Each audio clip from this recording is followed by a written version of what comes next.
ব্রাজিলের 2026 বিশ্বকাপের নতুন উদ্বোধনী জার্সিটির উন্মোচনের পর থেকেই সামাজিক যোগাযোগ মাধ্যমে শুরু হয়েছে ব্যাপক বিতর্ক। সাধারণ মুসলিমদের সচেতনতার সাথে বিষয়টি দেখা উচিত।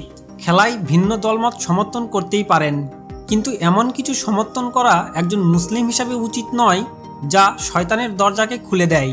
তা থেকে বিরত থাকাই উচিত।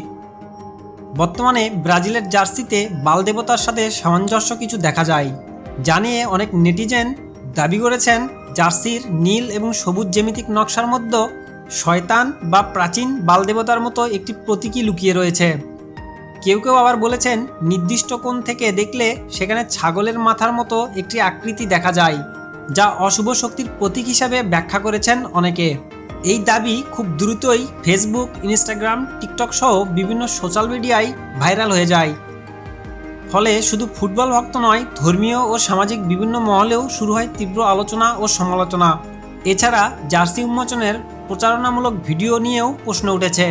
সেখানে ব্রাজিলের একটি ঐতিহ্যবাহী পাখিকে কালো রঙে রূপান্তরিত হতে দেখা যায়, যা অনেকের কাছে রহস্যময় ও বিতর্কিত বলে মনে হয়েছে।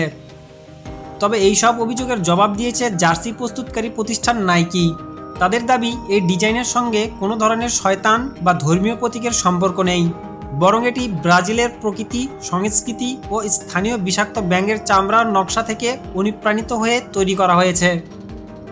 নাইকি আরও জানিয়েছে এই ডিজাইনের মাধ্যমে ব্রাজিল দলের গতিশীল, আক্রমণাত্মক এবং সাহসী ফুটবল দর্শনকে তুলে ধরাই মূল উদ্দেশ্য ছিল।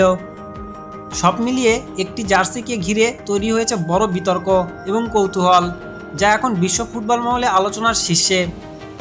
বন্ধুরা, যাই হোক, আমরা বাংলাদেশি মুসলিমদের আবেগ অনেক, তবে ভেবেচিন্তে আপনার দলকে সমর্থন করুন, যেন আপনার দ্বারা কোনো শয়তানের প্রচার প্রসার না হয়।